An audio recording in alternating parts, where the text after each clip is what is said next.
এজন্য বিপদে পড়লে আমরা চাইবো কার কাছে? আমাদের যাই দরকার হোক আমরা ফরিয়াদ করব কার কাছে? নাকি মাজারে যেয়ে চাবেন? মাজারে যেয়ে চাবেন? অনেকে তো মাজারে যেয়ে কপাল ঘষে, আছে না নাই? মাজারে যেয়ে সন্তান চায়, আছে? এই এলাকায় নাই, এলাকার লোকদের আকীদা খালেস আমি জানি। মাজারে যেয়ে কপাল ঘষে আর সন্তান চায়। আচ্ছা, মাজারে গেলে সন্তান পাওয়া যায়? আচ্ছা, মাজারে না গেলে যদি বাচ্চা না হতো, গরু ছাগলের যে বাচ্চা হয় ওরা কোন মাজারে মানত করে বলেন? কথা কি বুঝতেছেন? এই যে প্রতি বছর গরু ছাগল ভেড়া এগুলো যে বাচ্চা দেয়, এরা কোন মাজারে যে মানত করে? এজন্য চাইতে হবে একজনের কাছে, তিনি কে? আমার প্রিয় পটুয়াখালীবাসী, মাজার জিয়ারত করা সুন্নাহ। আমরা মাজার জিয়ারত করব, আল্লাহ ওয়ালাদের কবরে যাব, আমরা সেখানে যে সালাম দিব, দোয়া করব, নিজের জন্য করব, কবরে শুয়ে থাকা মাইয়েতের জন্য করব, পুরো মুসলিম উম্মার জন্য করব। কিন্তু কবরে যিনি শুয়ে আছে ওই বাবার কাছে সন্তান চাওয়া যাবে? চাকরি চাওয়া যাবে? সফলতা চাওয়া যাবে? সফলতা দেয় কে? সবাই বলেন নাই, আওয়াজ করে বলেন, সফলতা দেওয়ার মালিক কে? এক কথাই রব্বুল আলামিন বলেন, ওয়া ইয়ামসাসকাল্লাহু বিদুররিন ফালা কাশিফা লাহু ইল্লা হু ওয়া ইয়ুরিদকা বিখাইরিন ফালা রাদ্দা লিফাদলি ইউসিবু বিহি মান ইয়াশাউ মিন ইবাদিহি ওয়া হুয়াল গফুরুর রহিম। আল্লাহু আকবার। আল্লাহ বললেন, ওয়া ইয়ামসাসকাল্লাহু বিদুররিন ফালা কাশিফা লাহু ইল্লা হু। আল্লাহ যদি তোমাকে কোনো বিপদ স্পর্শ করায়, আল্লাহ যদি তোমারে কোনো বিপদে ফেলে দেয়, ওই বিপদ থেকে উদ্ধার করার তিনি ছাড়া আর কেউ নাই। জোরে বলেন ঠিক কিনা? তিনি যদি কোনো বিপদে ফেলেন, তিনি ছাড়া বিপদ থেকে উদ্ধার করার কেউ নাই। আর তিনি যদি তোমার প্রতি কোনো অনুগ্রহ করতে চান, ওই অনুগ্রহ ঠেকিয়ে দেওয়ার ক্ষমতাও কারো নাই। আল্লাহ যদি আপনার সফলতা দিতে চায়, পৃথিবীর কোন শক্তি ওই সফলতাকে থামাতে পারে? এজন্য আল্লাহ বললেন, খবরদার, চিন্তা আকীদা খালিস করে নাও। ওয়া ইয়ামসাসকাল্লাহু বিদুররিন ফালা কাশিফা লাহু ইল্লা হু। আল্লাহ বিপদে ফেললে বিপদ থেকে উদ্ধার করার কেউ থাকে না। আর আল্লাহ যদি তোমার প্রতি দয়া দেখাতে চান, অনুগ্রহ করতে চান, ওই অনুগ্রহকে প্রতিরোধ করার মতো ক্ষমতা কারো নাই। তিনি তার বান্দাদের মধ্য থেকে যাকে ইচ্ছা তাকে দেন, যত ইচ্ছা তত দেন। তিনি ক্ষমাশীল, তিনি মেহেরবান। সুবহানাল্লাহ। তিনি ক্ষমাশীল, তিনি মেহেরবান। তাহলে এই আয়াত থেকে আমরা বুঝতে পারলাম, আমরা যদি বিপদে পড়ি আমাদেরকে কেউ বাঁচাতে পারে না। আমার বাবা আমারে বাঁচাতে পারে? হ্যাঁ? আমার মা আমাকে বাঁচাতে পারে? আমার বন্ধু আমারে বাঁচাতে পারে? আমার দলের কর্মী আমাকে বাঁচাতে পারে? আমার পীর সাহেব আমারে বাঁচাতে পারে? আমার পটুয়াখালীর ভাইয়েরা খেয়াল রাখবেন, বাঁচাতে পারে এক মহান সত্তা, উদ্ধার করতে পারে এক মহান সত্তা। চিৎকার করে বলুন, তিনি কে? আবার আল্লাহ বললেন, আম্মাই ইউজিবুল মুদতাররা ইযা দাআহু ওয়া ইয়াকশিফুস সুআ ওয়া ইয়াজআলুকুম খুলাফাআল আরদ আইলাহুম মা'আল্লাহ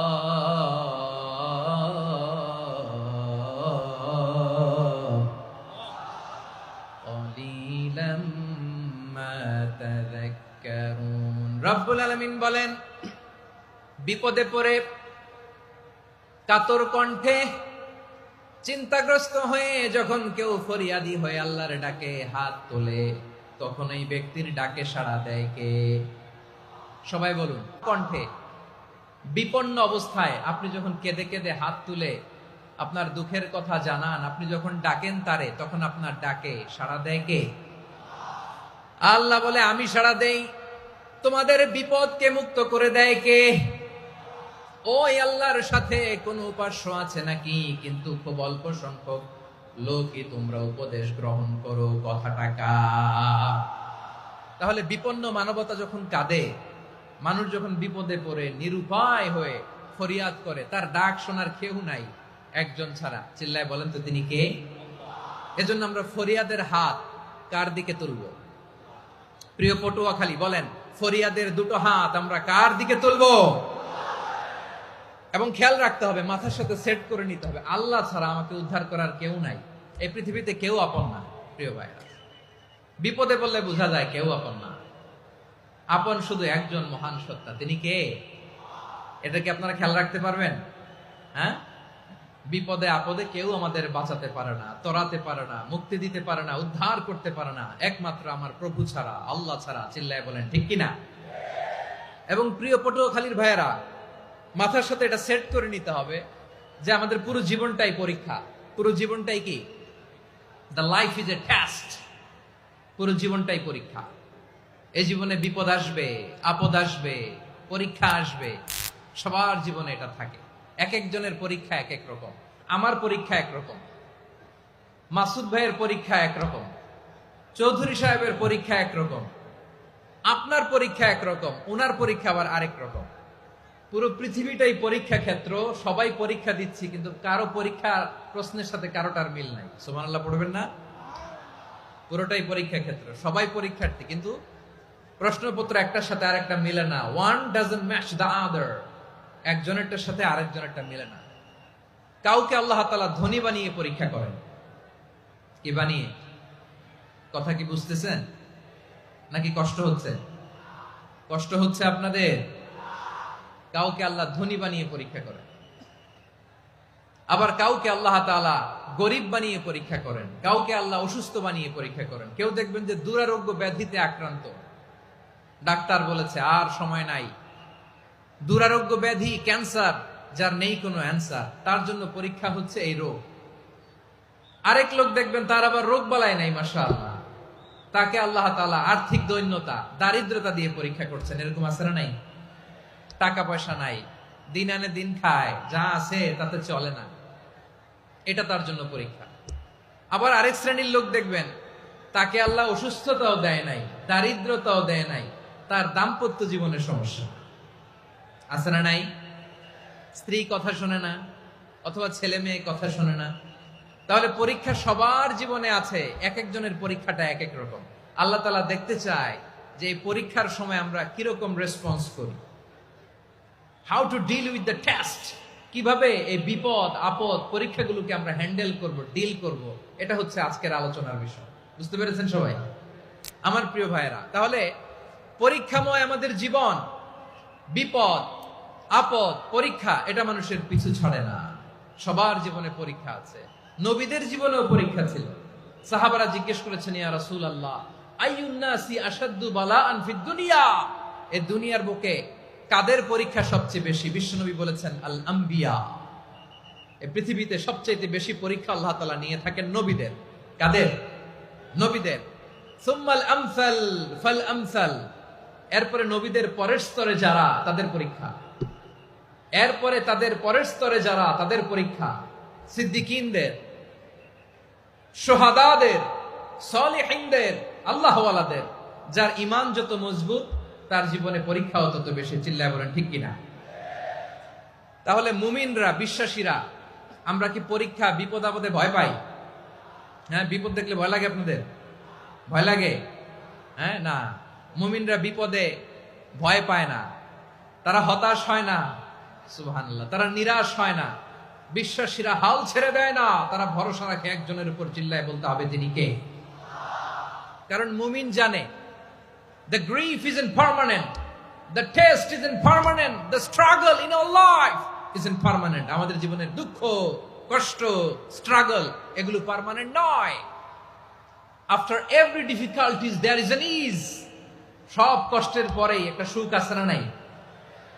রব্বুল আলামিন বলেন, ফা ইন্না মাআল উসরি ইউসরা, ইন্না মাআল উসরি ইউসরা, ভয় পেও না, চিন্তা করো না, কষ্টের সাথেই আমি রেখে দিয়েছি স্বস্তি। সুবহানাল্লাহ বলেন। মুমিন জীবনে বিপদ যত বেশি, কষ্ট যত বেশি, তার সামনে সফলতা তার চেয়েও বেশি। ঠিক কিনা বলেন? কারণ বিশ্বাসীরা জানে রাত্রি যত গভীর হয়, সুবহে সাদিকের সময় তত আগাতে থাকে। গর্ভবতী নারীর পেটের ব্যথা যত বাড়তে থাকে, ঘরে নতুন মেহমান আগমনের সময় ঘনাতে থাকে।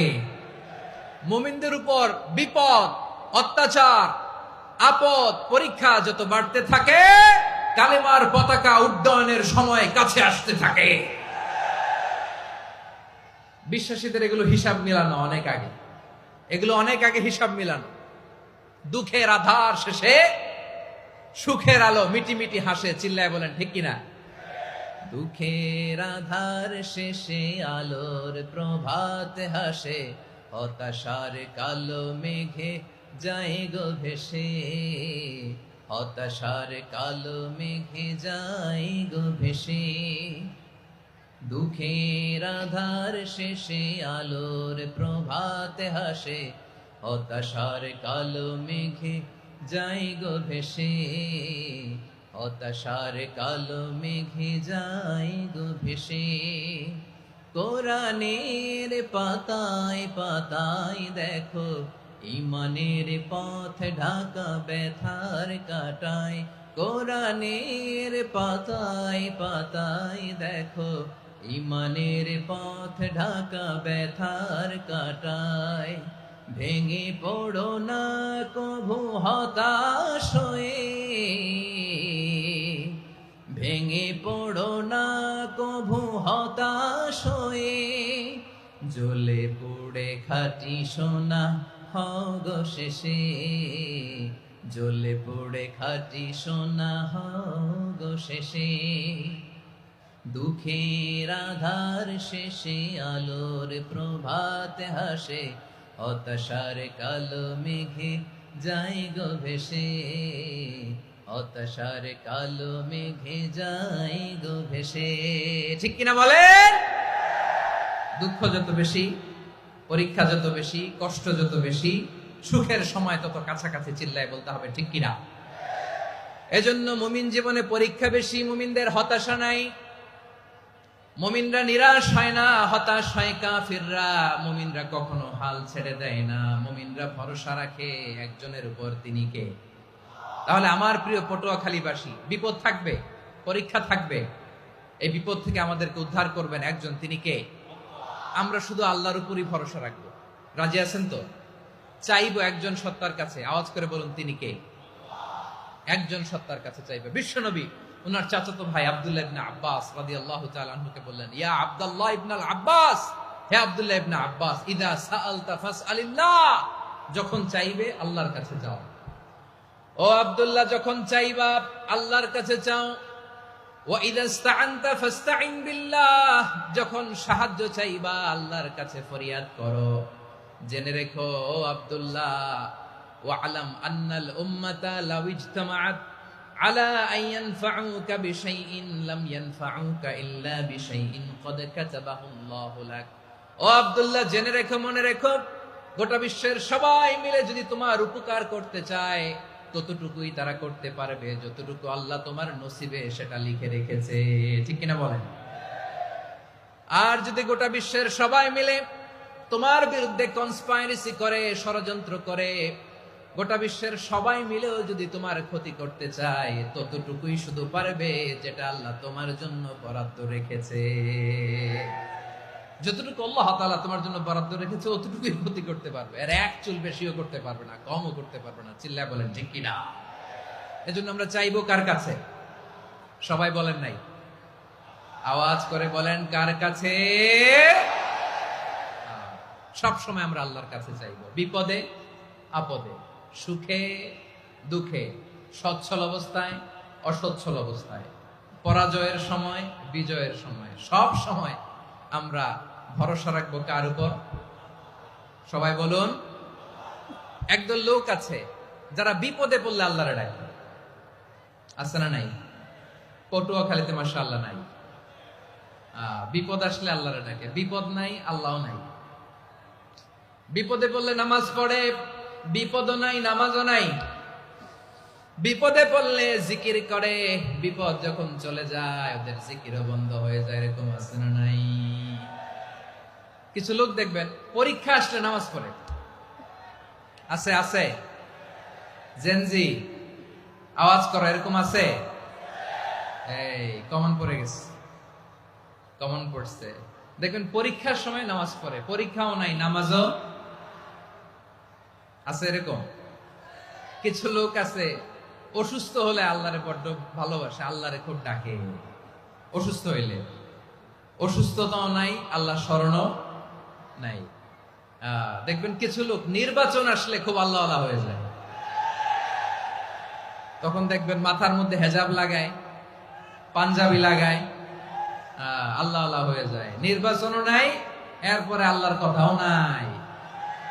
আছে না নাই? না, এরকম হওয়া যাবে না। সব সময় আমরা আল্লাহরে ডাকবো, বিপদে আপদে সব সময় ভরসা রাখবো আমরা একজনের উপর। আওয়াজ করে বলেন, তিনি কে? একথায় আল্লাহ তাআলা আমাদের চোখে আঙ্গুল দিয়ে জানিয়ে দিলেন, ফাইদা রাকিবু ফিল ফুলকি দা'আউল্লাহ মুখলিসিনা লাহুদ্দিন ফালাম্মা নাজ্জাহুম ইলাল বাররি ইযা হুম ইউশরিকুন। আল্লাহ বলে, একদল লোক আছে, তারা যখন নৌযানে চড়ে, জলযানে চড়ে, সাগরের মধ্যে যখন জাহাজে চড়ে, লঞ্চে চড়ে, তারা যখন তুফানের সম্মুখীন হয়, তখন তারা আল্লাহরে বড্ড বেশি ডাকে, একান্ত ভাবে ডাকে, বিশুদ্ধ চিত্তে ডাকে। আবার তুফান থেকে তাদেরকে সেফ জোনে নিয়ে, নিরাপদ জোনে নিয়ে যখন বন্দরে আমি আল্লাহ তাদেরকে ভিড়িয়ে দেই, ওই লোকগুলো আবার আমি আল্লাহর সাথে শিরিক করে। এরকম আছে না নাই? জাহাজে উঠছে, সাগরের মাঝখানে তুফান, ওই সময় দেখবেন আল্লাহ কারে কয়। এই কথা তো আপনাদেরকে বোঝানো সহজ, আপনারা তো নদীর দেশের মানুষ। লঞ্চে চড়েন নাই কারা কারা? দেখি, লঞ্চে চড়ছেন? হ্যাঁ, লঞ্চে চড়ে নাই এরকম একজনও নাই এখানে। আচ্ছা, লঞ্চে উঠছেন কে কে? দেখি। মাশাআল্লাহ, মাশাআল্লাহ, মাশাআল্লাহ। ঠিক আছে, আপনাদের বোঝানো সহজ। আচ্ছা, লঞ্চে উঠে তুফানের সম্মুখীন হয়েছেন, জলোচ্ছ্বাস, সবাই? মাশাআল্লাহ। তো এই ওয়াজ তো আপনাদের মুখস্থ, ঠিক কিনা বলেন? আমার বলার দরকার নাই, বলেন। মাঝ নদী, তুফান, জলোচ্ছ্বাস, জলের মধ্যে উচ্ছ্বাস, ঢেউ, টর্নেডো, সাইক্লোন, মেঘের ঘনঘটা, পরিবেশ ঘুটঘুটে অন্ধকার, লঞ্চ একবার এদিকে আরেকবার ওইদিকে, ভিতরে কি অবস্থা হয় বলেন তো? হ্যাঁ, তখন মুসলিম আল্লাহর ডাকে, হিন্দু আল্লাহর ডাকে, ঠিক কিনা বলেন? আস্তিক আল্লাহর ডাকে, নাস্তিক আল্লাহর ডাকে, ঠিক কিনা? লঞ্চের ভেতর, স্টিমারের ভেতর কান্নারে রোল পড়ে যায়, চিৎকারের রোল পড়ে যায়, সবার মুখ দিয়ে শুধু একটা আওয়াজ, লা ইলাহা ইল্লাল্লাহ, লা ইলাহা ইল্লাল্লাহ, লা ইলাহা সুবহানাল্লাহ, আলহামদুলিল্লাহ, লা ইলাহা।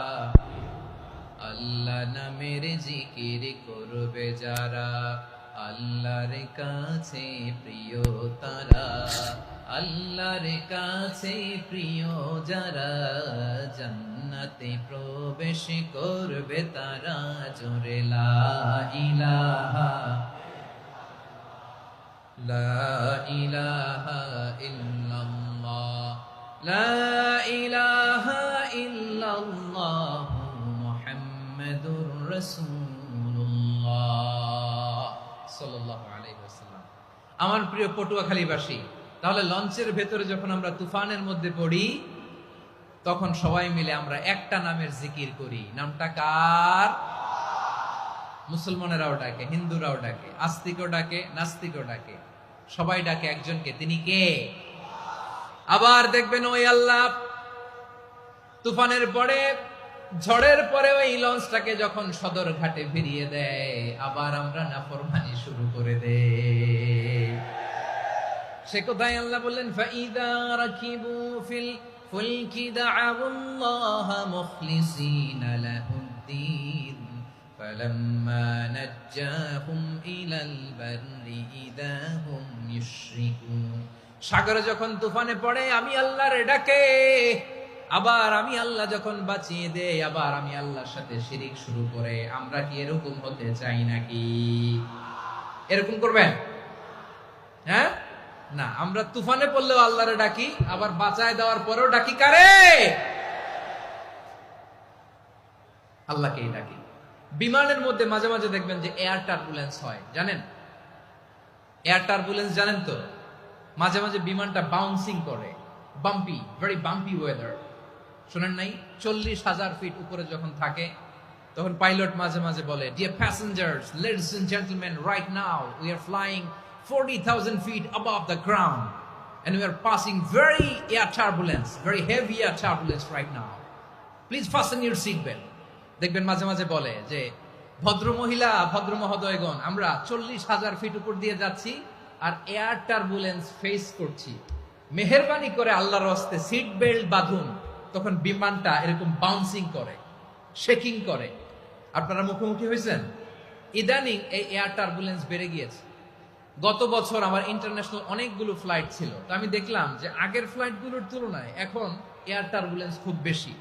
আমি একটু রিসার্চ করে দেখলাম, ক্লাইমেট চেঞ্জের কারণে, জলবায়ু পরিবর্তনের কারণে আকাশের বাতাসের মুভমেন্টে পরিবর্তন হয়েছে, ফলে এখন বিমান শেকিং করে বেশি, বাউন্সিং, বাম্পি ওয়েদার। তো বলেন তো, 40,000 ফিট উপরে যখন আপনি, কয় হাজার ফিট? সবাই বলুন, কয় হাজার ফিট? 40,000 ফিট উপরে যখন আপনি, তখন যখন বিমানটা এরকম বাউন্সিং করে, সবাই যখন ভমিটিং করে বিমান নষ্ট করে দেয়, বমি করে, তখন বাঁচানোর কে আছে আল্লাহ ছাড়া? কেউ আছে? ওই মুহূর্তেও সবাই মিলে একজনের ডাকে আওয়াজ করে বলেন, তিনি কে? মাঝে মাঝে কিছু সোশ্যাল মিডিয়ায় কিছু ভিডিও পাওয়া যায় যে হেভি যখন এয়ার টার্বুলেন্স হয়, 10 সেকেন্ড 15 সেকেন্ডের কিছু ভিডিও পাওয়া যায়, বিমানটা এরকম বাউন্সিং করছে, বাম্পি ওয়েদার, কাঁপছে, মানুষগুলো বমি করছে, অক্সিজেন মাস্কগুলো সব ঝুলে পড়েছে, বিমানটা শুধু কাঁপছে। তখন দেখবেন বিমানের ভেতরেও এরকম লঞ্চের মতো চিৎকার আছে না নাই? বিমানের ভেতরেও তখন চিৎকার। গত বছর হিথ্রো এয়ারপোর্ট থেকে সিঙ্গাপুর এয়ারলাইন্সের একটা ফ্লাইট, হিথ্রো টু চাঙ্গি, একটা ফ্লাইটে এমন বেশি এয়ার টার্বুলেন্সের শিকার হয়েছিল ওই এয়ারক্রাফটটা, 33 জন যাত্রী সেখানে আহত হয়েছে, একজন যাত্রী নিহত হয়েছে। কেবিন ক্রুজ, এয়ার হোস্টেস যারা আছে, একজনের নাক ফেটে, চোখ ফেটে, কপাল ফেটে, ব্লিডিং হয়ে শয়লা। প্রিয় ভাইরা, 40,000 ফিট উপরে বিমানটা যখন কাঁপবে, তখন আমাদেরকে আল্লাহ ছাড়া আর কেউ বাঁচানোর আছে? এত আস্তে বললে হবে? ওই কঠিন মুহূর্তে আমার বাবা আমারে বাঁচাতে পারে, আমার বন্ধু আমারে বাঁচাতে পারে। এই গ্রাউন্ডে, জমিনের বুকে আমার প্রোটোকল, আমার ক্ষমতা, আমার দাম্ভিকতা, কোনো কিছু আমারে বাঁচাতে পারে একজন ছাড়া। চিল্লায় বলতে হবে, তিনি কে? সে আল্লাহ বললেন, গোলাম, আমি বিপদের সময় ঠিকই তোমাদের বাঁচিয়ে দেই। ওই বিমানের ভেতরে 40,000 ফিট উপরে যখন তোমরা এয়ার টার্বুলেন্সের শিকার হও, তখন নাস্তিকও আল্লাহরে ডাকে, হিন্দু আল্লাহরে ডাকে। জোরে বলেন ঠিক কিনা? আবার বিমানটা যখন শান্ত হয়ে যায়, একটু পরেই বিমানের স্ক্রিনের মধ্যে হিন্দি সিনেমা খোঁজে। বিমানের স্ক্রিনে কিন্তু বিশাল ওখানে আফলাম, ফিল্মের একেবারে বুঝাই করা। বিমানটা শান্ত হলে আবার হিন্দি সিনেমা দেখা শুরু করে। একটু আগে ডাকছিল কারে? দেখবেন বাংলাদেশে আমাদের ক্রিকেটাররা যখন অন্য কোনো দেশের সাথে খেলে, অনেক সময় এমন হয়, বল বাকি একটা, রান দরকার 6টা। বল বাকি কয়টা? পটুয়াখালী বুঝে নাই বোধহয়। বল বাকি কয়টা? রান দরকার। আপনি দেখবেন ক্যামেরাম্যান তখন গ্যালারিতে খালি দেখায় দর্শকদের যে কি অস্থিরতা। হিপ হপ স্টাইলের মেয়েটা, যে মেয়েটার ওড়না এতক্ষণ ছিল গলায়, এতক্ষণ কই ছিল, ওই মেয়েটা দেখবেন ওড়নাটা টেনে মাথায় দিয়ে এরকম মুনাজাত ধরতেছে, আল্লাহ আল্লাহ, একটা সক্কা, আল্লাহ আল্লাহ, আমার লাল সবুজের পতাকারে তুমি অপমানিত কইরো না আল্লাহ, ইন্ডিয়ার সাথে আমাদের খেলা আল্লাহ আল্লাহ, একটা সক্কা, একটা। পুরো খেলা জুড়ে এই মেয়ের ওড়না ছিল গলায়, কিন্তু যখন 1 বলে 6 রান দরকার, ওড়না চলে আসছে কোথায়? মাথায়। আবার মুনাজাত আছে না নাই? ঠিকই বাংলাদেশের দামাল ছেলে এমন এক শট মারলো, বল চলে গেল স্টেডিয়ামের বাইরে, ছক্কা, জিতে গেলাম আমরা। পুরো স্টেডিয়াম জুড়ে চিৎকার, হই হুল্লোড়, মৌজ মাস্তি। যেই মেয়েটা মাথার মধ্যে ওড়না দিয়ে এতক্ষণ সুবহানাল্লাহ সুবহানাল্লাহ বলে আল্লাহর কাছে দোয়া করেছে, ওই মেয়ে এখন আবার ওড়না ফেলে দিয়ে নাচা শুরু করে দিয়েছে। তাহলে আল্লাহর ভয়, আল্লাহর প্রতি আস্থা, বিশ্বাস, ভালোবাসা, এটা কি ক্ষণিকের জন্য? মানে আমার যখন লাগবে তখন আল্লাহর ইউজ করবো নাকি? হ্যাঁ, বিপদে আপদে, সুখের সময় দুঃখের সময় সচ্ছল অসচ্ছল অবস্থায় বিশ্বাসীরা ভরসা রাখে একজনের উপর, চিৎকার করে বলে পটুয়াখালী তিনি কে? সে আল্লাহ বললেন, গোলাম মনে করো না জাহাজ থেকে সদরঘাটে ভিড়িয়ে দিলাম তুমি নিরাপদ হয়ে গেছো, মনে করো না 40,000 ফিট থেকে সেফ ল্যান্ডিং এর পরে এয়ারপোর্টে নেমে গেলেই তুমি নিরাপদ হয়ে গেছো। ও মিয়া, বিপদ কি শুধু সাগরে আর আকাশে? ঘরের বিপদও, ঘরের ভেতরও বিপদ আসতে পারে কি পারে না? এজন্য সূরা মুলক আল্লাহ বললেন, আমিনতুম মান ফিস সামাই আন ইয়াখসিফা বিকুমুল আরদা ফাইযা হিয়া তামুর। তোমরা কি ভাবছো তোমরা নিরাপদ? সাগরের মধ্যে তুফান, আল্লাহ আল্লাহ ডাকলাম, সদরঘাটে যেয়ে পড়ছি, বেঁচে গেছেন তো আপনি। আর পাবে আপনারে আল্লাহ? আল্লাহরে তো সাগরের মাঝখানে তো আল্লাহ আপনারা পাইছিল, আর তো পাবে না। আর পাবে আপনারে? আর আল্লাহ ধরতে পারবে আপনারে? ঘরের ভেতরও বিপদ দিয়ে আটকাতে পারে কে? 5 স্টার 7 স্টার হোটেলের ভেতরও আমাকে বিপদের মধ্যে ফেলে দিতে পারেন কে? আল্লাহ বললেন, তোমরা কি ভেবেছো তোমরা নিরাপদ? আমি চাইলে ল্যান্ডস্লাইডস, ভূমি ধস দিয়ে 1 লক্ষ এক মুহূর্তে নিয়ে যেতে পারি। এক সুনামি দিয়ে থাপ্পড় মেরে 3 লক্ষ সাগরের ভেতরে ঢুকায় দিতে পারি। 1 সেকেন্ডও লাগে না আমার। أم أمنتم من في السماء أن يرسل عليكم حاصبا فستعلمون كيف نذير। আল্লাহ চাইলে আকাশ থেকে পাথর বৃষ্টি নাজিল করতে পারেন কি পারেন না? এই মুহূর্তে এখানে ভূমিকম্প দিতে পারেন কি পারেন না? আচ্ছা, ভূমিকম্প যখন হয় আমাদের কারো হুঁশ থাকে? আপনি মনে করছেন আমরা সাধারণ মানুষ, আমরা দৌড় দেই, আর প্রেসিডেন্ট প্রধানমন্ত্রী ওনারা বুঝি খাটো শুয়ে থাকে? কথা বুঝে নাই বোধহয়। ভূমিকম্প, আর্থকোয়েক যদি হয়, বাঁচার জন্য আমরা কি করি? হয় খাটের তলায়, ডাইনিং টেবিলের নিচে, উপরে শক্ত কিছু আছে এটার নিচে, অথবা ঘর থুইয়া দেও দৌড়। তো প্রধানমন্ত্রী উনি কি করে? প্রেসিডেন্ট উনি কি করে? হ্যাঁ, উনি খাটের মধ্যে যে শুয়ে থাকে নাকি? উনিও দৌড়, সাধারণ মানুষও দৌড়, প্রধানমন্ত্রীও দৌড়, বাড়িওয়ালাও দৌড়, ভাড়াটিয়াও দৌড়, সবাই দৌড়। নাকি ভাড়াটিয়ারা বাড়ি থুইয়া দৌড়, বাড়িওয়ালারা আর বেরোয় না? এরকম না। তাহলে যে কোনো মুহূর্তে ভূমিকম্প দিয়ে নাস্তানাবুদ করতে পারে কে? আমার প্রিয় ভাইয়েরা, আমরা নিরাপদ নই, আমরা তার দয়ায় বেঁচে আছি। কার দয়ায়? এজন্য আল্লাহ বললেন, গোলাম যে কোনো মুহূর্তে বিপদ দিয়ে তোমাদেরকে নাস্তানাবুদ করতে পারি। বিশ্বাসী বলে যদি নিজেকে দাবি করো, সব সময় ডাকতে হবে একজন সত্তাকে। বলেন তিনি কে? এই কথা ক্লিয়ার? এই সবগুলো উদাহরণ শেষে সবার কাছে ক্লিয়ার হয়েছে না যে বিপদ থেকে, আপদ থেকে, পরীক্ষা থেকে, ক্যালামিটি থেকে আমাদেরকে কেউ বাঁচাতে পারে না একজন সত্তা ছাড়া। আবারও বলেন তো তিনি কে? ক্লিয়ার? হ্যাঁ, সবাই বুঝতে পারছেন? আচ্ছা, এবার আমরা দেখি বিষ্ণু ঈসা ইসলামের জীবনে বিপদ আপদ ছিল কিনা। উনি বিপদ আসলে কিভাবে ডিল করতেন, বিপদ আসলে কোন দোয়া পড়তে হয়, কিভাবে ফরিয়াদের হাত উত্তোলন করতে হয়, কিভাবে রবের দরবারে নতজানু হয়ে ফরিয়াদ করতে হয়, এটা জানার দরকার আছে না নাই? আসুন আমরা বিষ্ণুনবীর জীবনী থেকে দেখি বিপদ আসলে উনি কি করতেন। বিপদ আসলেই প্রথমে বিষ্ণু ঈসা ইসলাম একটা দোয়া পড়তেন। কি পড়তেন? তিনি পড়তেন, ইন্না লিল্লাহি ওয়া ইন্না ইলাইহি রাজিউন। নিশ্চয় আমরা আল্লাহর জন্য, নিশ্চয় আমরা কার দিকে ফিরবো ভাই? আবার কার দিকে ফিরবো? আওয়াজ করে বলুন তো, আমরা এসেছি কার কাছ থেকে, আবারও ফিরে যাব কার কাছে? এজন্য বিষ্ণুই পড়ছেন, ইন্না লিল্লাহি ওয়া ইন্না ইলাইহি রাজিউন। নিশ্চয় আল্লাহর জন্য, ওই আল্লাহর দিকেই আমরা ফিরে যাব। তারপরে বিষ্ণুই পড়তেন, আল্লাহুম্মা আজুরনি ফি মুসিবাতি ওয়াখলুফ লি খায়রাম মিনহা।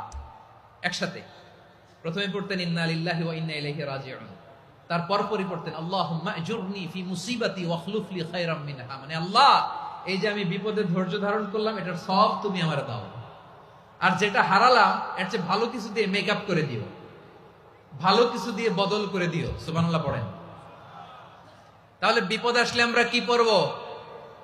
কথা বলেন। এই যে আমি শুয়েছিলাম, নাশিদ গাচ্ছিল ওরা, এদেশে পরস্পরে দেখা হলে দেয় সালাম, এদেশে আমজনতার হৃদয় জুড়ে পাক্কালাম, এদেশে বিপদ এলে সর্বজনে সর্বক্ষণে দোয়া পড়ে ইন্না লিল্লাহ। কি পড়ে? সুবহানাল্লাহ সুবহানাল্লাহ সুবহানাল্লাহ সুবহানাল্লাহ। এদেশে আজান শুনে সূর্য ওঠে শহর গ্রামে, এদেশে আজান শুনে সূর্য ডুবে সন্ধ্যা নামে, এদেশে সকল কাজে সবাই বলে বিসমিল্লাহ, এদেশে ভালো কিছু দেখে শুনে হাসি মুখে সবাই বলে মাশাআল্লাহ। সুবহানাল্লাহ পড়ে। তাহলে বিপদ এলে আমরা কি পড়ি? কথা বুঝলে সবাই উত্তর দিতে হবে। বিপদ এলে কি পড়ি? তাহলে বিপদ এলেই আমরা এখন থেকে ইন্না লিল্লাহ পড়বো, নাকি হাই হুতাশ করবেন? একদল আছে হাই হুতাশ করে, হায় আল্লাহ রে মোর কি হইল রে, মুই কি হরমু রে, মুই কমবে জামু রে। আছে না নাই? এরকম বিলাপ করতে নিষেধ করেছেন বিশ্বনবী। কি করব, কই যাব, কি হবে, হায় হায়, এরকম হাহুতাশ আছে না নাই? বিশ্বাসীরা হাহুতাশ করে না, তারা ইন্না লিল্লাহ পড়ে। কি পড়ে মনে থাকবে? আমরা পড়বো ইন্না লিল্লাহি ওয়া ইন্না ইলাইহি রাজিউন। নিশ্চয়ই আমরা আল্লাহর জন্য, আমরা আল্লাহর দিকেই ফিরে যাব। এরপর পড়বো আল্লাহুম্মা আজুরনি ফি মুসিবাতি ওয়া খলুফ লি খায়রাম মিনহা। আল্লাহ, আমি যে বিপদে ধৈর্য ধারণ করলাম এটার সওয়াব দিও, আর যা হারালাম তার চেয়ে ভালো কিছু দিয়ে বদল করে দিও। সুবহানাল্লাহ পড়েন। বিশ্বনবীর এই হাদিস শুনলেন উম্মে সালামা রাদিয়াল্লাহু তাআলা আনহা। ওনার স্বামী হলো আবু সালামা। মজার ঘটনা খেয়াল করে শুনেন আমার প্রিয় কলিজার টুকরা ভাইয়েরা। কানগুলো খরগোশের কানের মতো খাড়া করে আমার দিকে তাকান। সাইয়্যিদাতুনা উম্মে সালামা রাদিয়াল্লাহু তাআলা আনহা, ওনার স্বামীর নাম আবু সালামা। শ্রেষ্ঠ দম্পতি, শ্রেষ্ঠ ফ্যামিলি। প্রথমে হিজরত করেছিলেন হাবাসায়, পরে হিজরত করেছেন মদিনায়। উহুদ যুদ্ধের পরে ওনার স্বামী আবু সালামা ইন্তেকাল করলো, শহীদ হলো। সুবহানাল্লাহ পড়েন। যখন আবু সালামা ইন্তেকাল করলো, উম্মে সালামা রাদিয়াল্লাহু তাআলা আনহা কেঁদে কেঁদে হয়রান। আর নবীর শিখানো বাণী অনুযায়ী তিনি বারবার পড়ছিলেন ইন্না লিল্লাহ। কি পড়ছিলেন? জামু কি হরমু এগুলো বলে নেই। কি বলছে? ইন্না লিল্লাহ। যেহেতু বিশ্বনবী বলেছেন কেউ যদি বিপদের প্রথম ধাক্কায় পড়ে ইন্না লিল্লাহি ওয়া ইন্না ইলাইহি রাজিউন, আল্লাহুম্মা আজুরনি ফি মুসিবাতি ওয়া খলুফ লি খায়রাম মিনহা, তাহলে এই বিপদে যে সে যা হারালো তার চেয়ে শ্রেষ্ঠ কিছু দিয়ে আল্লাহ তার বদল দিয়ে দিবে।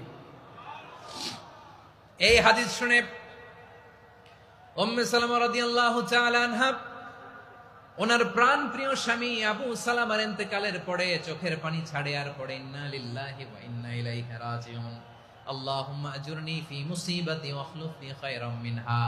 বারবার এই দোয়া পড়ে চোখের পানি ছাড়ে, এই দোয়া পড়ে চোখের পানি ছাড়ে। আর মনে মনে বলে আবু সালামার মতো ভালো মানুষ মদিনাতে নাই, আবু সালামার চেয়েও ভালো মানুষ মদিনাতে নাই। তার চেয়ে ভালো মানুষ কি করে আল্লাহ তাআলা আমারে দিবে? তার চেয়ে ভালো মানুষ তো আমি মদিনাতে দেখি না।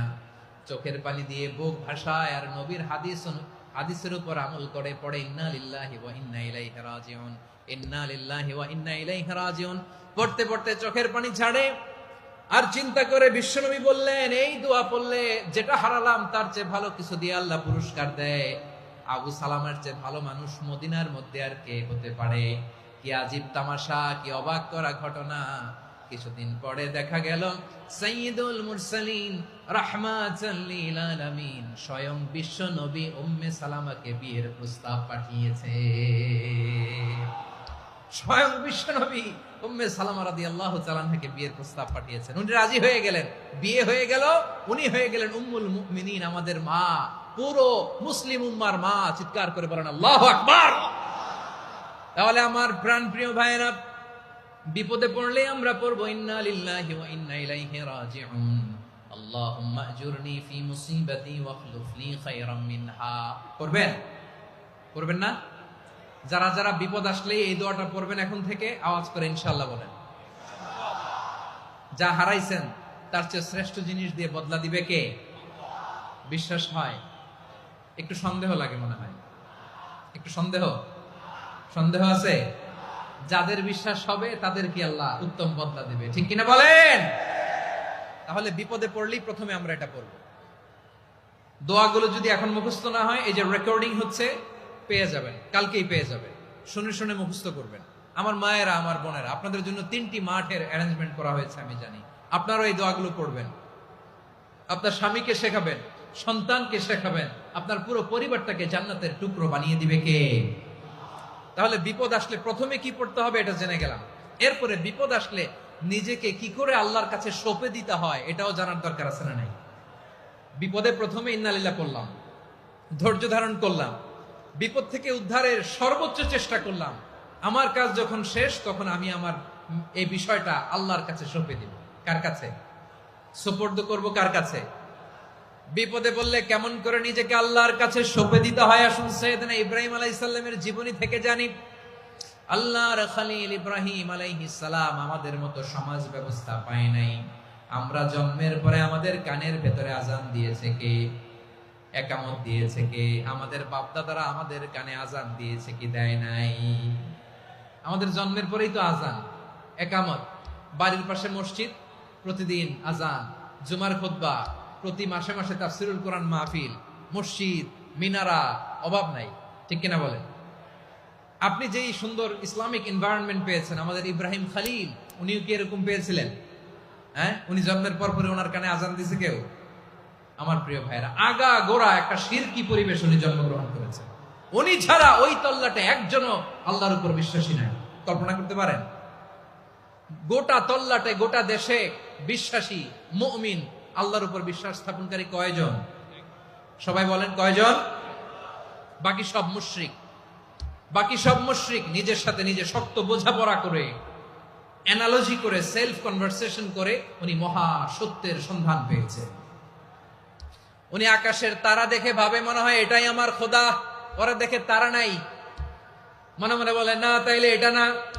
আবার চাঁদ দেখে বলে চাঁদটা বড় মায়া লাগে, মনে হয় এটাই আমার রব। পরে দেখে চাঁদও নাই, কয় না এটা না। এরপরে দ্বীপ প্রহরের জলজলে সূর্যটা খাঁ খাঁ করে গোটা পৃথিবীটারে রৌদ্র দিয়ে তাতিয়ে রাখে। তিনি ভাবলেন মনে হয় এটাই আমার রব, কারণ এটাই তো সবচেয়ে বড়। কিন্তু বিকেল বেলা ওই সূর্যটাও যখন চলে যায়, সাইয়েদনা ইব্রাহিম বলে না এটাও তো নাই। আমার খোদা যদি আমারে ছেড়ে চলে যায়, বিপদে পড়লে আমারে উদ্ধার করবে কে? এভাবে নিজের সাথে অ্যানালজি, সেলফ কনভারসেশন করতে করতে করতে তিনি মহা সত্যের সন্ধান পেয়েছেন। সুবহানাল্লাহ পড়েন। সব শেষে তিনি ডিসিশন নিয়ে ঘোষণা দিলেন, ইন্নী ওয়াজ্জাহাতু ওয়াজহিয়া লিল্লাযী ফাতারাস সামাওয়াতি ওয়াল আরদা হানিফান ওয়া মা আনা মিনাল মুশরিকিন।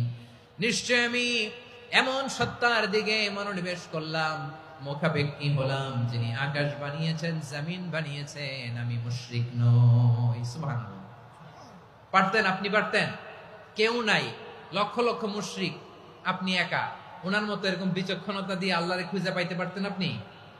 কি নবী ছিল, আল্লাহকে খুঁজে পেয়েছে।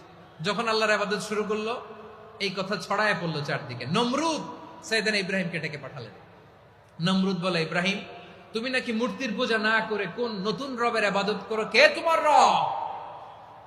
সাইয়েদনা ইব্রাহিম বললেন, রব্বি আল্লাযী ইউহয়ী ওয়া ইউমীত, আমি এমন রবের ইবাদত করি যিনি জীবন দেন, যিনি মৃত্যু দেন। নমরুদ বলে, তাই নাকি? তোমার রব জীবন দেয়, মৃত্যু দেয়? আর এটা তো আমি দেই, আমিও তো জীবন দেই, আমিও তো মৃত্যু দেই। সাইয়েদনা ইব্রাহিম বললেন, কেমন করে তুমি জীবন দাও, মৃত্যু দাও, একটু দেখাও তো। নমরুদ জেলখানা থেকে দুজন কয়েদিকে ডেকে আনলো। কয়েদি এনে অর্ডার করলো, একটাকে এখনই শিরোচ্ছেদ, হেড অফ, ডেথ পেনাল্টি, মৃত্যুদণ্ড দেয়া হলো। ফিনকি দিয়ে রক্ত বেরোলো। নমরুদ বলে, দেখো দুজনকে ধরে আনলাম, একজন কয়েদিকে দিলাম ডেথ পেনাল্টি, মৃত্যুদণ্ড, ওরে মৃত্যু দিলাম। আরেকজন যে দাঁড়িয়ে আছে, চাইলে ওরেও আমি মৃত্যুদণ্ড দিতে পারি, কিন্তু না, ওরে আমি দিব না, ওরে আমি বাঁচাইয়া দিলাম, ছেড়ে দিলাম, মানে জীবন দিলাম।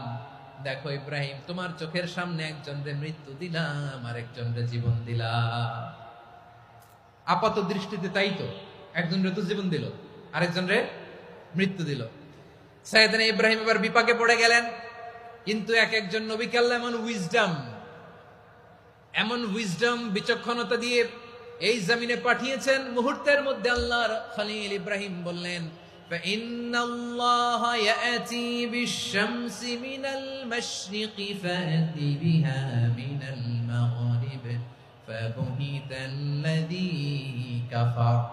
আল্লাহর খলিল ইব্রাহিম বললেন, নমরুদ বুঝলাম তুমি জীবন দাও, মৃত্যু দাও, দেখলাম, কিন্তু আমার রব, আমার আল্লাহ প্রতিদিন সকালবেলা উষা লগ্নে ওই পূর্ব দিগন্ত থেকে সূর্যটাকে উদিত করেন, সাঁঝের বেলা, বিকেল বেলা, কুথুরি লগ্নে, সন্ধ্যা বেলা ওই দ্বিপ্রহরের জল জলে সূর্যটাকে পশ্চিম দিগন্তে ডুবিয়ে দেন।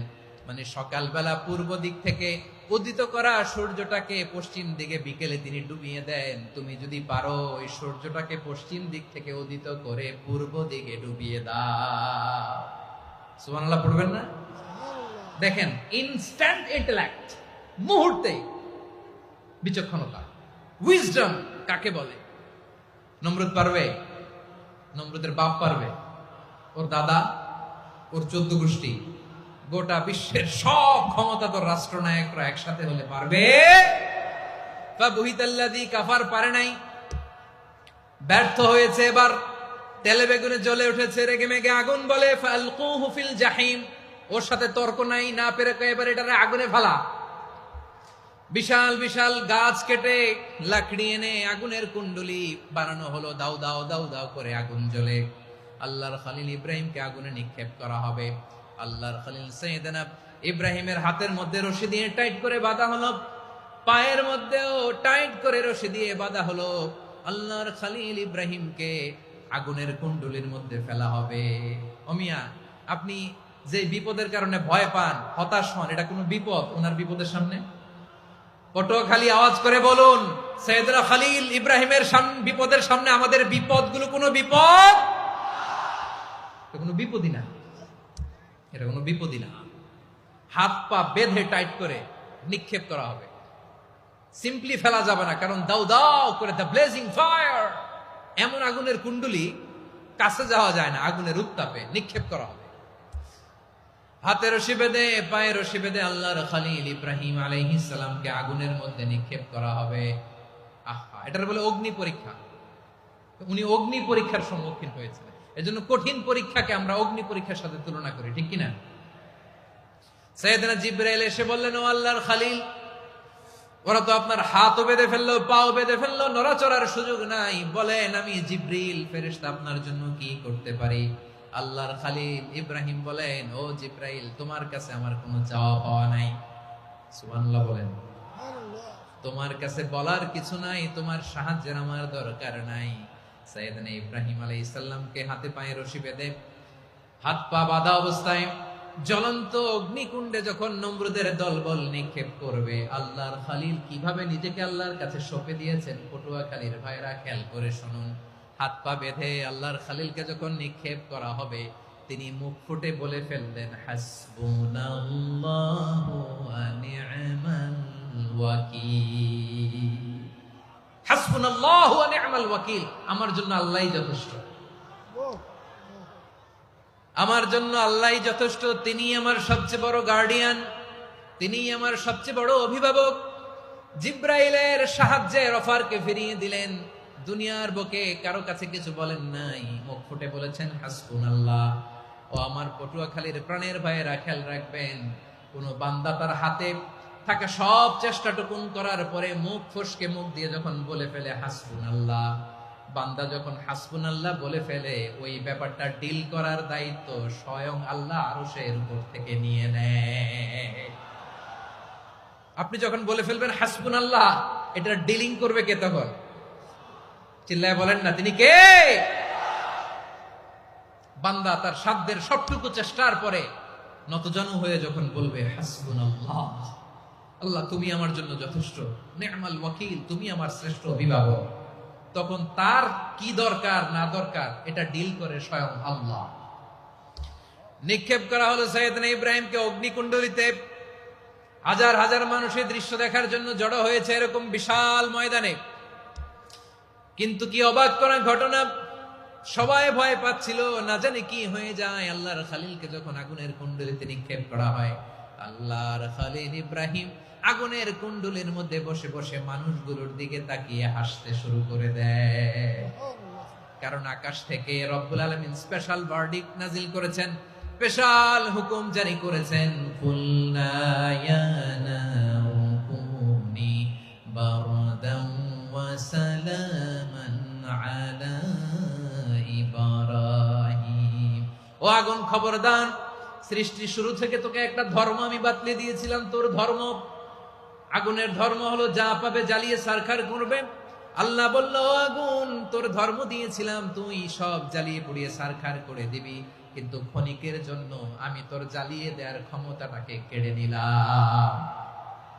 জ্বালিয়ে ভস্ম করে দেওয়ার ক্ষমতা আমি কেড়ে নিলাম। কুনি বারদান, ঠান্ডা হয়ে যা, কিন্তু এত বেশি ঠান্ডা হবি না আবার আমার ইব্রাহিমের জন্য সর্দি লেগে না যায়। সুবহানাল্লাহ, এত আস্তে বললে হবে? কুনি বারদান, বার্দ মানে বরফ, ঠান্ডা। ঠান্ডা হ, কিন্তু এত ঠান্ডা হবি না যাতে আমার ইব্রাহিমের কষ্ট হয়। আগুন বলে, আল্লাহ একবার বললাম ঠান্ডা হ, আবার বলো এত ঠান্ডা হবি না যাতে খালিলের সর্দি না লাগে। কেমন ঠান্ডা হব, কেমন এনভায়রনমেন্ট তৈরি করে দেব বলো। আল্লাহ বললেন, সালামান আলা ইব্রাহিম, আমার খালিল, আমার কলিজা, আমার ইব্রাহিমের জন্য তুই জান্নাতের গুল বাগিচা হয়ে যা।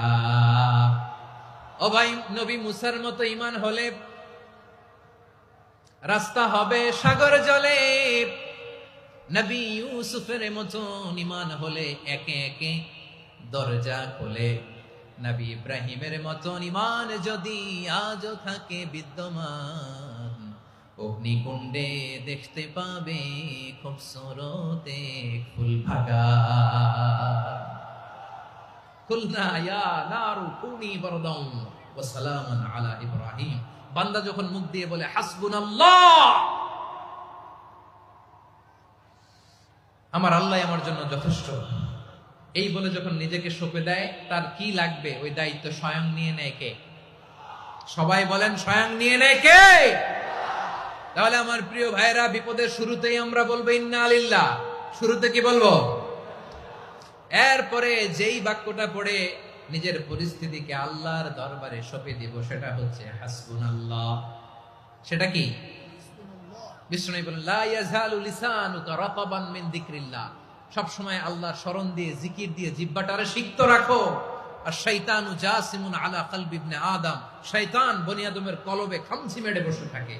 ফাইদা যাকারাল্লাহ খানাসা, মানুষ যখন আল্লাহ স্মরণ করে, জিকির করে, শয়তান দৌড়ে পালায়। ওয়াইদা গাফালা ওয়াসওয়াসা, যখনই বনি আদম গাফেল হয়, তখনই শয়তান তার হৃদয়ে ওয়াসওয়াসা দেয়।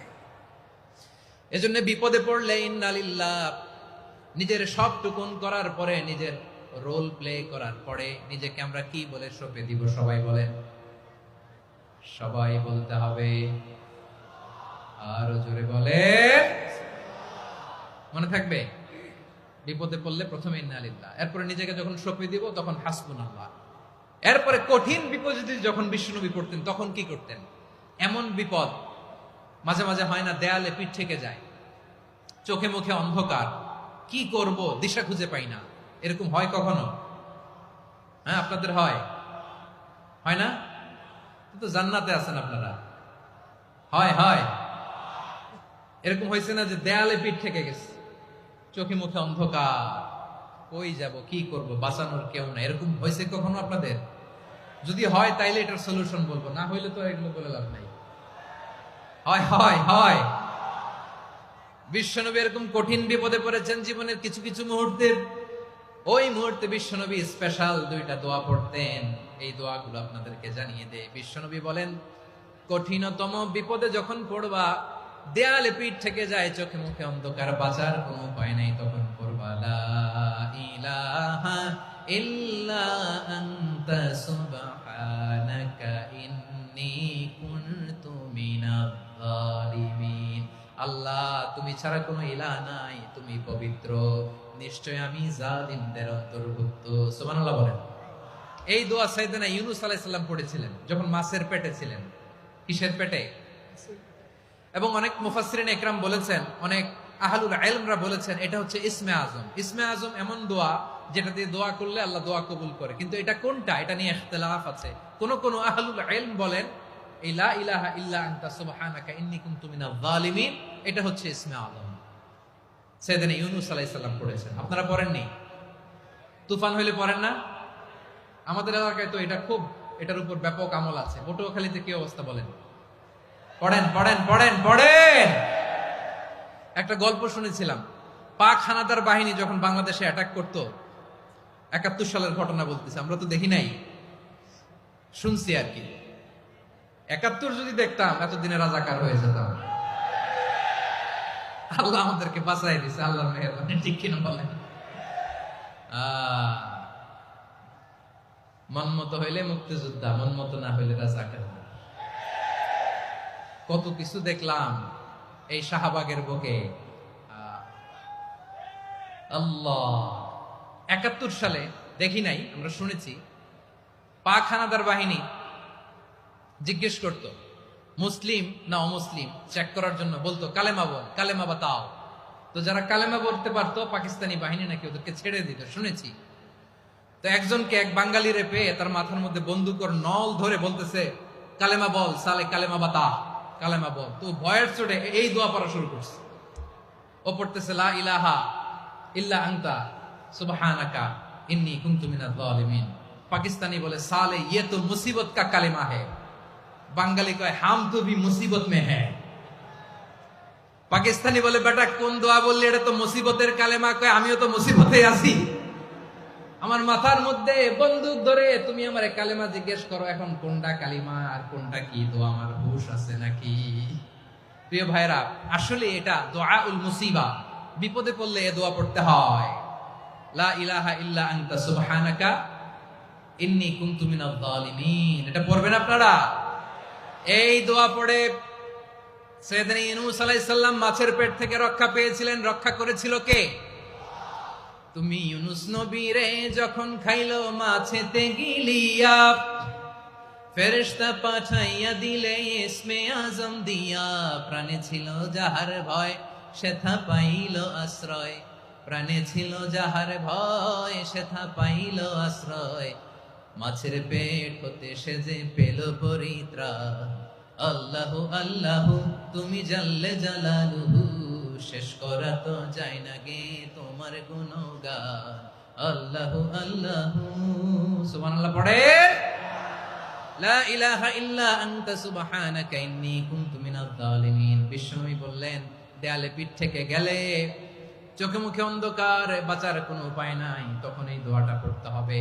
এই দোয়া পড়ে আল্লাহর কাছে ফরিয়াদ করলে বিপদ মুক্ত করবেন কে? কেন এই দোয়াটা আল্লাহর কাছে বড্ড প্রিয় জানেন আমার ভাইয়েরা? কারণ এই দোয়ার মধ্যে 3টা জিনিস আছে। আমি যেরকম আঙ্গুল উঁচু করেছি এরকম করেন তো। 3টা। কয়টা? 3টা। 1 নম্বরে হচ্ছে তাওহীদ, 2 নম্বরে তাসবিহ, 3 নম্বরে তাকরীর। আই রিপিট, আবারও বলছি, 1 নম্বরে তাওহীদ, 2 নম্বরে তাসবিহ, 3 নম্বরে তাকরীর। এই দোয়াটা আল্লাহর কাছে এত পছন্দনীয় কারণ এই দোয়ার প্রথম অংশে আছে তাওহীদ, আল্লাহর একত্ববাদের ঘোষণা। লা ইলাহা ইল্লা আনতা, ও আল্লাহ আপনি ছাড়া কোনো ইলাহ নাই, উপাস্য নাই। এই কথা বললে আর আল্লাহ বড় খুশি হয়ে যায়, সুবহানাল্লাহ পড়েন। এই দোয়ার দ্বিতীয় অংশে আছে তাসবিহ, মানে আল্লাহর প্রশংসা, প্রশংসা সূচক বাণী। সুবহানাক সুবহানাক সুবহানাক, ও আল্লাহ আমি আপনার পবিত্রতা ঘোষণা করছি, সুবহানাক। এই কথা শুনলেও আল্লাহ খুশি হয়ে যায়, সুবহানাল্লাহ পড়েন। এই দোয়ার তৃতীয় অংশে আছে তাকরীর। তাকরীর মানে পাপের স্বীকৃতি। তাকরীর মানে কি? তাকরীর মানে পাপের স্বীকৃতি। এই দোয়ার তৃতীয় অংশে আছে ইন্নী কুনতু মিনাল জালিমিন, ও আল্লাহ আমি জালিমদের অন্তর্ভুক্ত। আল্লাহ আল্লাহ আমি জালেম, আল্লাহ আমি ভুল করেছি, অন্যায় করেছি, আল্লাহ আমি জালেমদের অন্তর্ভুক্ত। এই পাপের স্বীকৃতি, অ্যাকনোলেজমেন্ট আল্লাহ বড্ড পছন্দ করে। যখন আল্লাহর কাছে আপনি ছোট হবেন, ছোট হতে হতে যত ছোট হবেন ওই দৃশ্যটা দেখতে আল্লাহ বড্ড পছন্দ করে, সুবহানাল্লাহ বলেন। 3 নম্বর অংশ ইন্নী কুনতু মিনাজ জালিমিন, আল্লাহ আমি জালেমদের অন্তর্ভুক্ত। সাইয়েদনা আদম আলাইহিস সালাম ভুল করে যখন নিষিদ্ধ গাছের ফুল খেয়ে ফেললেন, ফল খেয়ে ফেললেন, আল্লাহ বললেন আদম, ক্ষমা পেতে চাইলে তুমি আর হাওয়া মিলে স্বীকৃতি দাও, পাপের স্বীকৃতি আর পড়ো, রব্বানা যালামনা আনফুসানা ওয়া ইল্লাম তাগফির লানা ওয়া তারহামনা লানাকুনান্না মিনাল খাসিরিন। ও আল্লাহ, আমি আদম আর হাওয়া যালামনা আনফুসানা, আমরা আমাদের নফসের উপর বড্ড জুলুম করেছি। আল্লাহ, ওয়া ইল্লাম তাগফির লানা ওয়া তারহামনা, আপনি যদি ক্ষমা না করেন, আপনি যদি দয়া পরবশ না হন, আপনি যদি রহম না করেন, আমরা তো ক্ষতিগ্রস্তদের মধ্যে শামিল হয়ে যাব। এই দোয়া করার সাথে সাথে সাইয়েদনা আদম আর হাওয়া আলাইহিস সালামকে ক্ষমা করে দিলেন কে? তাহলে এই দোয়ার 3 নম্বর অংশ তাকরীর, এটা আল্লাহ বড্ড পছন্দ করে। আমার কলিজার টুকরা ভাইয়েরা, গুনাহ করে শিকার যেতে হবে, এটা আল্লাহ ভালোবাসেন। সাইয়েদনা আবু বকর রাদিয়াল্লাহু তাআলা আনহু বিষ্ণু ইসা ইসলামকে বললেন, ইয়া রাসূলুল্লাহ আল্লিমনি দুআআন আদউ বিহি ফি সালাতি, নবী হে, আপনি আমার এমন একটা স্পেশাল দোয়া শিখায়া দেন যে দোয়াটা আমি নামাজে পড়ব। নবী বললেন, তাহলে তুমি পড়ো, আল্লাহুম্মা ইন্নী যালামতু নাফসি যুলমান কাসীরান ওয়া লা ইয়াগফিরুয যুনুবা ইল্লা আনতা ফাগফিরলি মাগফিরাতাম মিন ইনদিকা ওয়ারহামনি ইন্নাকা আনতাল গফুরুর রহিম। সুবহানাল্লাহ। সালাম ফিরানোর আগে পড়েন, কথা কয় না, পড়েন পড়েন। ও আবু বকর, নামাজে যদি দোয়া করতে মনে চায় এই দোয়াটা পড়বা, আল্লাহুম্মা ইন্নী যালামতু নাফসি, আল্লাহ জুলুম করেছি আমার নফসের উপর, যুলমান কাসীরা, অনেক জুলুম, ওয়া লা ইয়াগফিরুয যুনুবা ইল্লা আনতা, আপনি ছাড়া এই জুনুব, এই পাপ ক্ষমা করার দ্বিতীয় কোনো রব নাই। আছে? আল্লাহ ছাড়া আমাদের গুনাহ আর কে কে ক্ষমা করতে পারে বলেন তো? কে পারে? কে? এজন্য আল্লাহরে বলবেন, আল্লাহ আমি ছাড়া তোমার গোলামের অভাব নাই, ও আমার রব, আমি ছাড়া এই জমিনের বুকে তোমার গোলামের অভাব নাই, কিন্তু তুমি ছাড়া তো আমার দ্বিতীয় কোনো রব নাই। পারবেন বলতে? পারবেন? চোখের পানি ছেড়ে আল্লাহরে বলবেন, আল্লাহ তুমি আমার রব, তুমি আমার সব। কি বলবেন? আল্লাহ আমারে রব। সবাই বলুন, আল্লাহ আমারে রব, দমে দমে তনু মনে তারি অনুভব, আল্লাহ আমারে রব। আল্লাহরে বলেন, আল্লাহ তুমি আমার রব, তুমি আমার সব। আল্লাহ আমি ছাড়া এই জমিনে তোমার গোলামের অভাব নাই, তুমি ছাড়া আমার দ্বিতীয় কোনো রব নাই। এ কথা বলে চোখের পানি ছেড়ে আল্লাহরে স্বীকৃতি দেন, আল্লাহ আমি পাপী, আল্লাহ জামিনে আমার চেয়ে বড় পাপী আর কেউ নাই। ওযু করে সিজদায় লুটিয়ে পড়ে চোখের পানি ছেড়ে আল্লাহরে পাপের স্বীকৃতি দেন, আল্লাহ এমন কোন জুলুম নাই, গুনাহ নাই আমি করি নাই, সগীরা কবিরা, জেনে না জেনে, ইচ্ছায় অনিচ্ছায়, শিরকি বেদাতি সব গুনাহ করেছি। আল্লাহ আকাশের নিচে জমিনের উপরে আমার চেয়ে বড় গুনাহগার আর কেউ নাই। চোখের পানি ছেড়ে আল্লাহরে বলেন, আল্লাহ আমি